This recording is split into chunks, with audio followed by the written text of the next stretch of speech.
Hi అండి, నమస్తే. నేను మీ స్వర్ణ. వెల్కమ్ టు మేకింగ్ విత్ స్వర్ణ. పెళ్లి బంతుల్లో వడ్డించే దోస ఆవకాయ పచ్చడి ఎలా చేసుకోవాలో చూపిస్తాను. 10 నిమిషాల్లో పచ్చడి చేసేసుకోవచ్చండి. నేను కేజీ దోసకాయలు తీసుకున్నానండి. కేజీ దోసకాయలతోటి మీకు చేసి చూపిస్తాను. పక్కా కొలతలతోటి ఇలా చేసుకోండి. 6 నెలల వరకు పచ్చడి పాడవదు. దోసకాయలు కట్ చేసేసి విత్తనాలు తీసేసుకోవాలండి. నాకు కేజీ దోసకాయలకి 4 గ్లాసుల వరకు దోసకాయ ముక్కలు వచ్చినాయి. ఏ గ్లాస్ అయితే తీసుకుంటున్నామో దాంతోనూ కొలతలు తీసుకోవాలండి. దోసకాయలు కడిగిన తర్వాత తడినది లేకోకుండా తుడిచేసుకున్న తర్వాతే ముక్కలు కట్ చేసుకోవాలి. అంటే తడి తగిలితే మనకి పచ్చడి నిలువ ఉండదండి. అందుకనే తీసుకునే గ్లాస్ కానీ ఏదైనా కానీ తడి లేకోకుండా తీసుకోవాలి. ఇప్పుడు 1/2 కప్పు ఆవాలు మిక్సీ పట్టుకోవాలండి. అంటే కొంచెం ఎక్కువ ఉన్నా పర్వాలేదు కదా పిండి, ఆవపిండి, అందుకని 1/2 కప్ తోటి మిక్సీ పట్టాను. 1/3 కప్పు ఆవపిండి వేసుకోవాలి. కేజీ దోసకాయలకి 1/3 కప్పు ఆవపిండి సరిపోతుందండి. అదే మీరు గ్లాస్తో వేసినట్టయితే 1/2 కప్పు వేసుకోవాలి.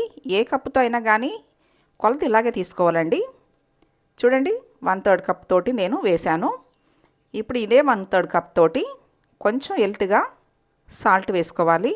అంటే సాల్ట్ ఒకేసారి వేయకుండా చూసుకుని మళ్ళీ కావాలంటే నెక్స్ట్ డే కలుపుకోవచ్చండి. ఒక చిన్న స్పూను పసుపు వేసుకోవాలి.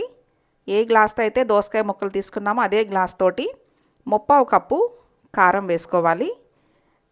పచ్చళ్ళ కారం అనండి ఇది, మామిడికాయ పచ్చడికి కలుపుతాం కదా. ఇప్పుడు ఇదే గ్లాస్ తోటి 2 గ్లాసుల వరకు ఆయిల్ పోసుకోవాలి. రిఫైండ్ ఆయిల్ కాదండి, వేరుశనగ నూనె. ఇది వేరుశనగ నూనెతో చేస్తేనే పచ్చడి బాగుంటుంది. మనం మామిడికాయ పచ్చడికి ఎలా కలుపుకుంటామో సేమ్ అంతే కలుపుకోవాలండి. కానీ 10 నిమిషాల్లో చేసుకున్నా కానీ దోసకాయ పచ్చడి చాలా బాగుంటుంది. తడి తగలకుండా స్టోర్ చేసుకుంటే 6 నెలల వరకు కూడా ఈ పచ్చడి పాడవదండి. మీరు కూడా తప్పకుండా ట్రై చేసి మీకు ఎలా వచ్చిందో నాకు కామెంట్ చేయండి. నెక్స్ట్ డేకి చూడండి, ఆయిల్ పైకి తేలింది కదా. ఇప్పుడు పచ్చడిని ఒకసారి కలుపుకుని గ్లాస్ బౌల్లో పెట్టేసుకుని స్టోర్ చేసుకోవటమేనండి.